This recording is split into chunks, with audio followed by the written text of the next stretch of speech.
Let me ask you a hypothetical but serious question. If your life depended on it, are you confident you could find an off-market storage deal within the next 30 to 60 minutes?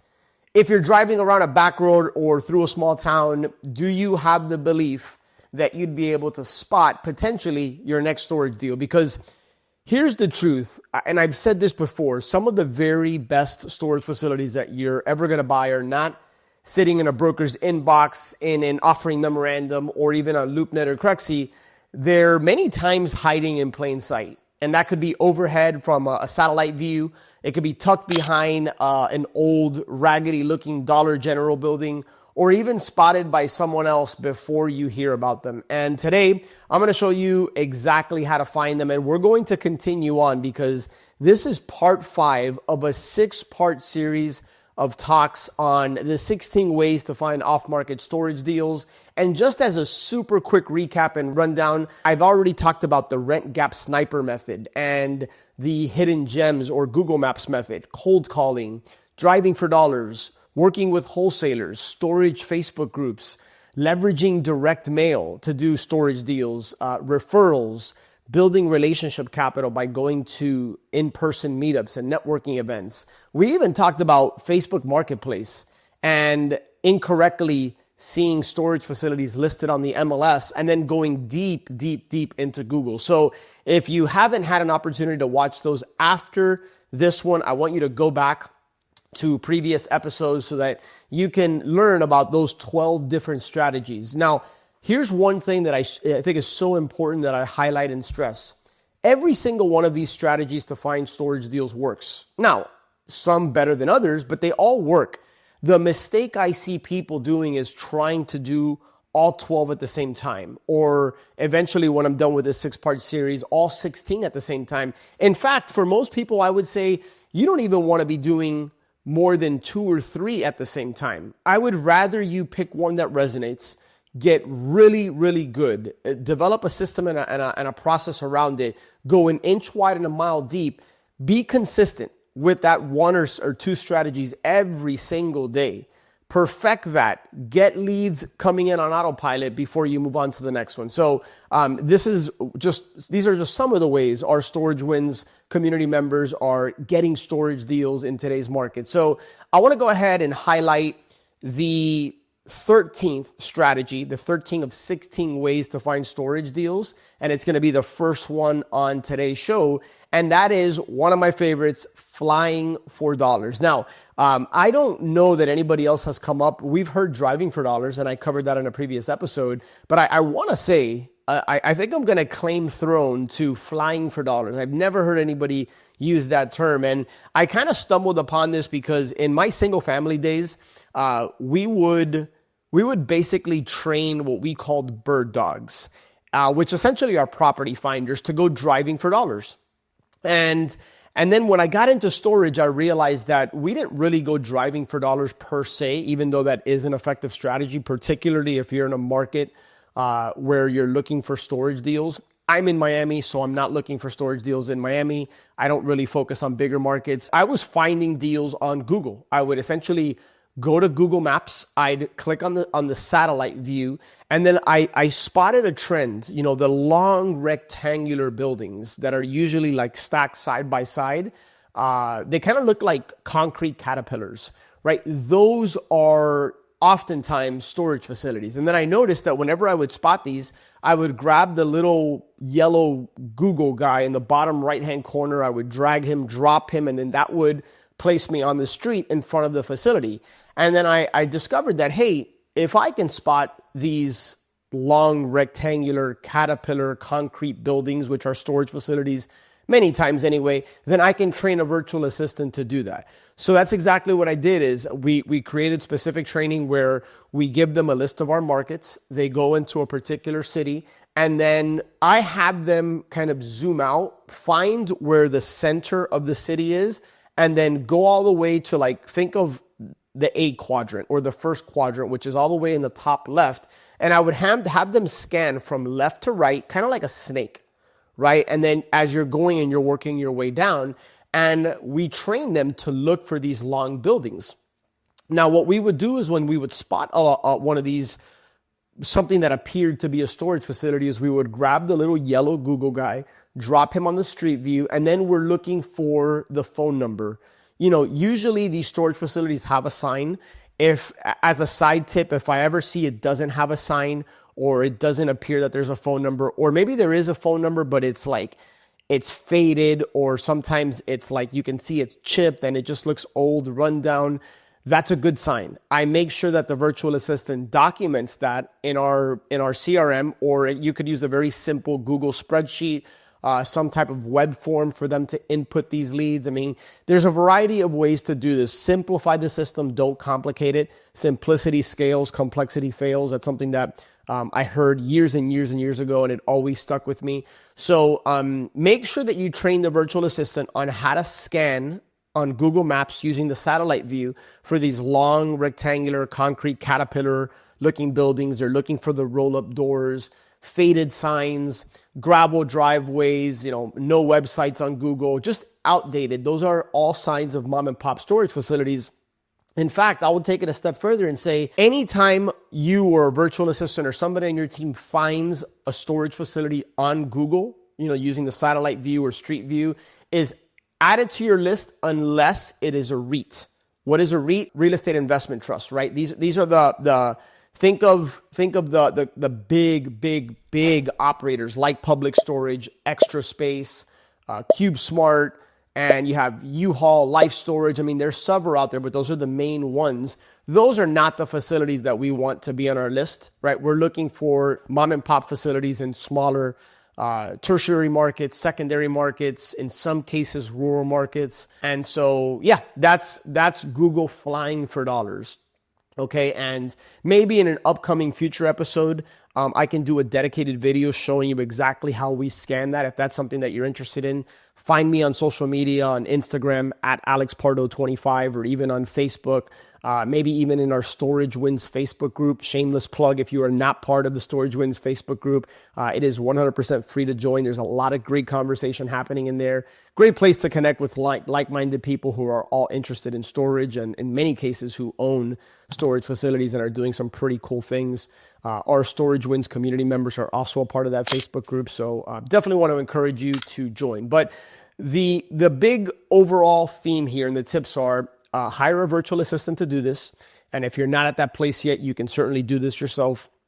Scan systematically the markets that you're interested in. You can drop pins on a shared Google Map or spreadsheet to make it easier to reference back. But on the spreadsheet, I always like to have the virtual assistant document the name of the facility, the phone number, the website, if they have Google reviews, if so, how many. Do they have a website? Yes or no? If they do have a website, what is the email on the website?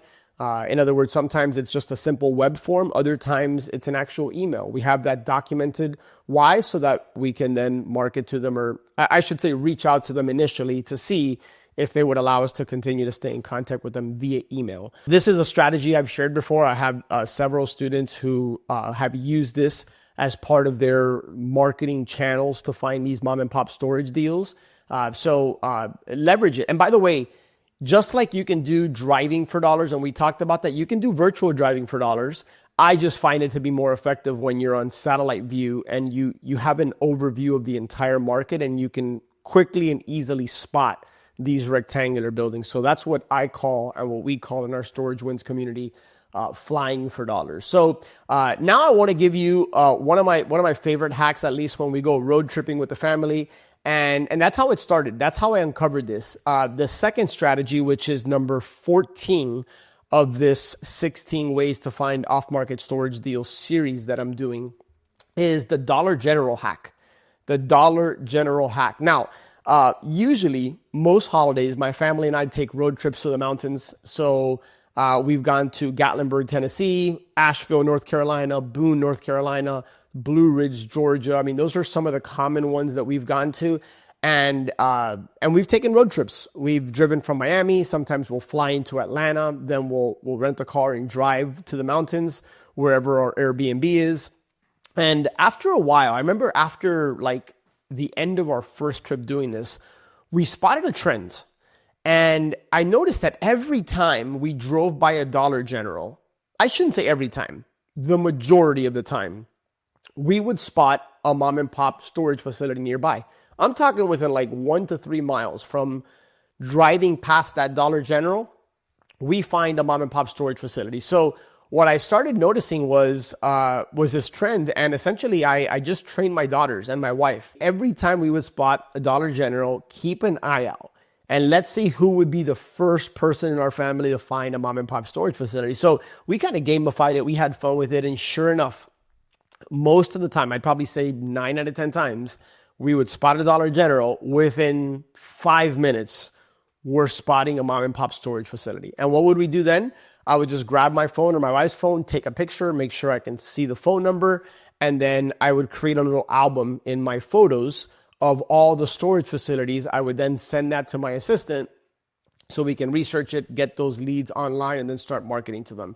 So really, really effective way to find storage deals. Now, this is not one that I would recommend be like your top or your primary channel. This is something that if you happen to live in one of these markets, or if you're driving around and you spot a Dollar General, now it's part of your reticular activating system. You're going to think of me when you see a Dollar General, because chances are there's going to be a storage facility nearby. And by the way, if for whatever reason you don't spot one while driving, then go back to the strategy 13, flying for dollars.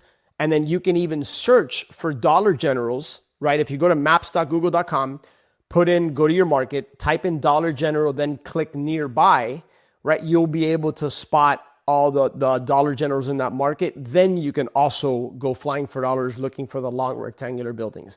So let me just share with you why I believe many times you see storage facilities nearby Dollar Generals. Is think about a company like Dollar General, which, by the way, I think I heard recently they're not doing so hot, and they're closing down a lot of stores. But that could potentially be opportunity for conversions, which is maybe a topic and a focus for a future episode and video and podcast. But think about Dollar General, right? They spend probably millions of dollars targeting the right locations. And what are the right locations?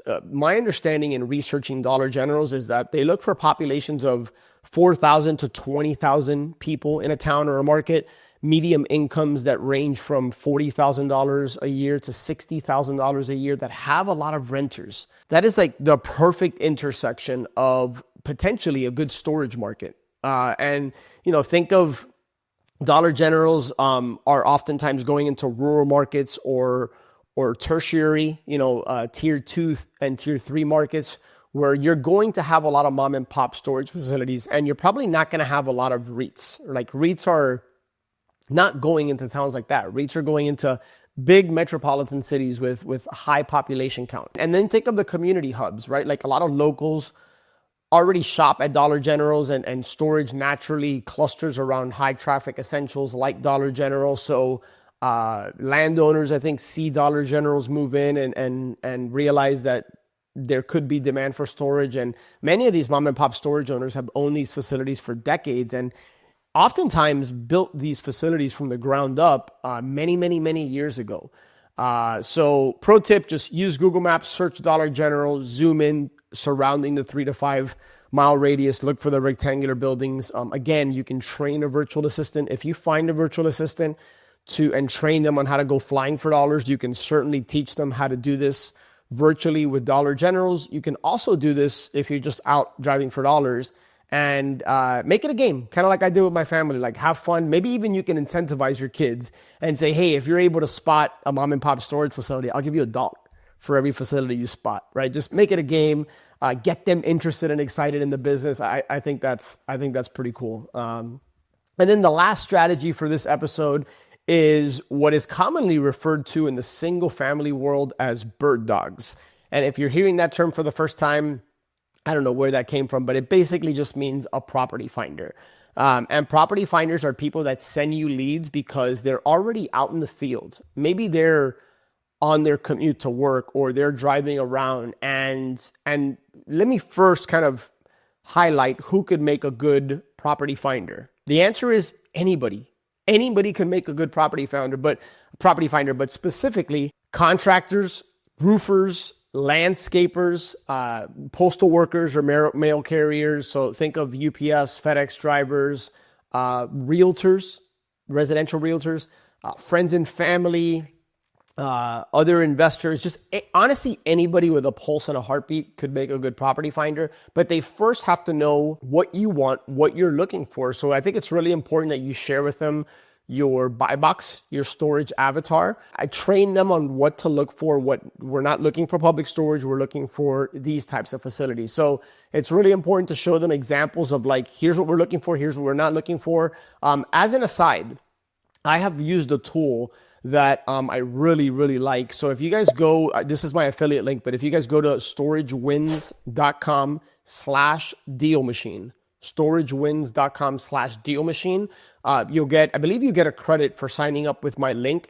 I know the owners. I've actually done some presentations to their community. Incredible community of investors. Fantastic tool that they have built specifically for property finders and for people to send you leads. I mean, they have figured out a system and a process through their app to completely automate it. So highly encourage that you check that out, storagewins.com/deal machine. If not, just set up a simple like Google form where they could just input the data and then it goes automatically into your Google Sheet, or if you have a CRM.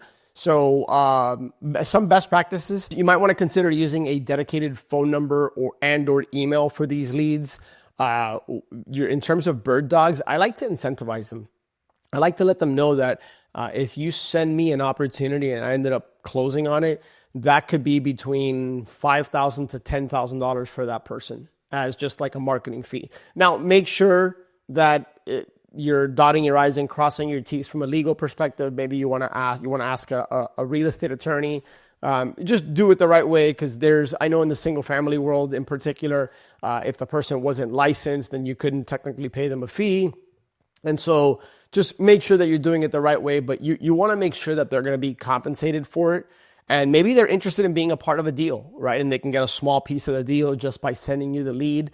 Property finders and bird dogs are everywhere. You just need to ask, and one good lead could represent a 6-figure payday for you. It could represent hundreds of thousands and maybe even millions of dollars down the line. So compensate them fairly. Again, I like to use storagewins.com/deal machine, but you can do a simple Google form or your CRM, whatever works for you. And these are just some of the ways that people are out there finding deals. So this is what we help our Storage Wins community members execute. This is not theories, but the tools, the scripts, the accountability to actually work these strategies consistently, right? I've had several clients use several of the strategies I've talked about so far in this series to find deals.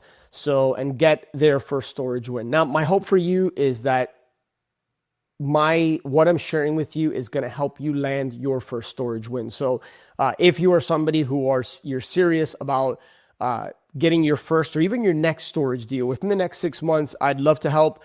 We can schedule a super quick 10-minute call if you head over to storagewins.com. And once we get on that call, we'll talk about where you're at, where you want to go, and whether the Storage Wins coaching community is even the right fit to help you get there. So if you are ready to go out there and get serious about storage so that you could generate more cash flow, build more wealth, just experience more freedom, head over to storagewins.com. And with that being said, I want to encourage you, if you haven't yet seen the previous videos and episodes about the different ways I've talked about getting off-market storage deals, plug into that, and then make sure that you're tuned in for the final part 6, where I'm going to share with you possibly give you even a bonus, 2 strategies to round out this series of 16 ways to find off-market storage deals. So make sure that you are subscribed to the Storage Wins podcast on whatever platform you use, whether it's Apple, Spotify, or any other podcast platform, and that you are, make sure that you're subscribed on the YouTube channel as well if you're watching the video version of this. So with that being said, I look forward to connecting with you on the next one. I'm Alex Pardo, and I'm signing out.